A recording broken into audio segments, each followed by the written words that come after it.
we're in quite a unique situation in the industry with what we're doing in terms of supplementation.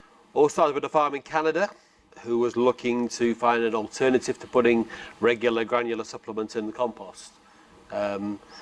So we had done some work using liquids, and the idea was put a liquid in the compost instead of putting in regular granular supplement.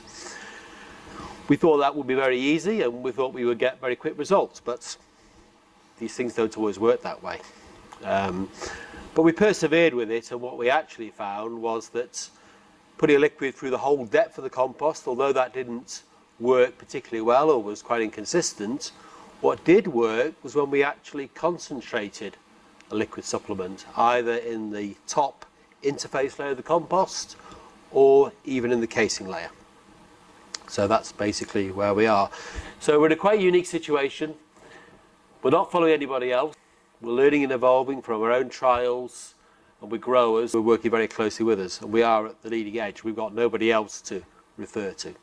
But we're going to say we've got a lot of supportive growers, and a lot of stuff is coming together, particularly in the last 6 to 12 months. Lessons we've learned along the way: feeding. As you know, and as I've said before, the mushroom's not like a plant. It has hyphae, and these hyphae exude enzymes, and these enzymes come into contact with the food source, and those materials get broken down and they get reabsorbed into the network. And all this thing about feeding mycelium is all about filling the network. It's all about getting the mycelium to bring up that nutrient source that's broken down and to swell this structure as much as possible. The more that we have within this structure here, the more that when we come to do the pinning process and we start to produce the mushrooms, the more food is within the network that can push up and give you yield and quality. Conditions.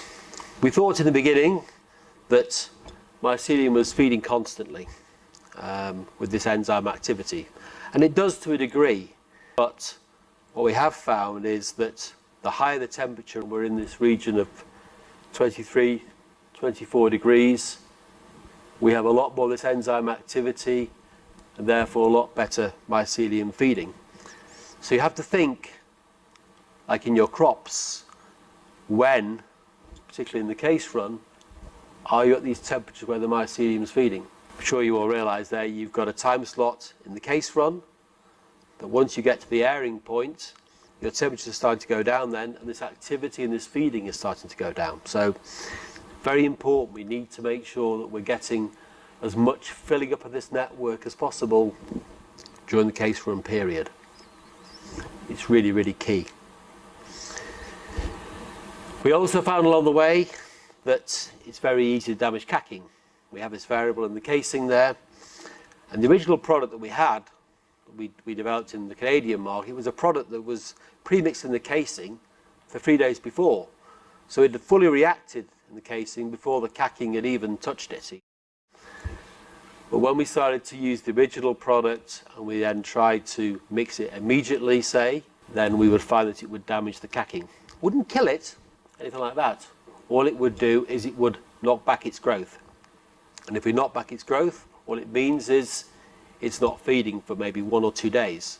And those 1 or 2 days are critical because we only have a short period at those optimum conditions. So we looked at all sorts of technologies to try to encourage this. One of the things that we've utilised is the use of plastic microperforated film. And one of the things we're trying to do is to ensure that we get the casing up to a similar temperature to the compost temperature during that case run period. If you, for example, have got active compost, 27, 28 degrees in the compost, probably your air is at 17 or 18, could be even lower. So your casing then is at a cold temperature, therefore your cacking, your mycelium that's growing in the casing where we've got the nutrient supply, is also too cold and it's not optimal. So this is one of the tools that we can use with growers to help to encourage this. We use microperforated. That's very important as well because this is an aerobic process. We need to make sure that it breathes. If we don't use microperforated plastic, we'll get anaerobic and stagnation. Feed the compost or the casing. We looked at both. We started off in the beginning applying liquid water on the compost. That's a product you've probably heard of called microfeeder. Obviously had a direct effect on the mycelium, and we know for sure with all the work that we've done that this zone just around the interface layer is very, very important. There seems to be a different type of mycelium in this zone, and this mycelium reacts in a different way. There's much more of it. So it is a very important area. It works very well with phase 3, this product, particularly when you fill one day in case the next day. But there are challenges with this approach. One of these that we found was that obviously the bulk of the industry, as you know, is phase 3. They fill in cases at the same time. Afterwards, they then put very large volumes of water in. That water can then wash away that product you put on the interface layer. So it became a great challenge. So we've moved away from this direction and we've focused more on the casing layer. So we're adding a liquid during the casing run. It can be watered physically onto the casing, or it can be put into a casing mixer. The advantage of this makes it easier to apply. You can control the timing of the application, anything from the very beginning of the case run right through to the very last day of the case run. We can use plastic to activate it, as I talked about earlier. And then the big breakthrough for us is that we've developed in the last year a new formulation which overcomes damage to the cacking which the original product had. So what it means now is that we can now put this product on at any point during the case run or even afterwards, and it actually encourages the mycelium to feed that's in the casing. And that's not just the mycelium from the compost growing in. What's also very important is the cack itself, because that cack is mycelium that's growing as well. So if the cack is feeding and the mycelium going from the compost is feeding at the same time, what it means is when that all interconnects, the whole network has that much more food inside of it before it starts. Just to show you a quick video how the product's applied, just with regular watering tree. This is actually being watered on the last water of the case run. This is the new product. You can see you get this very, very white appearance on the casing, which is a little bit scary when you first see it.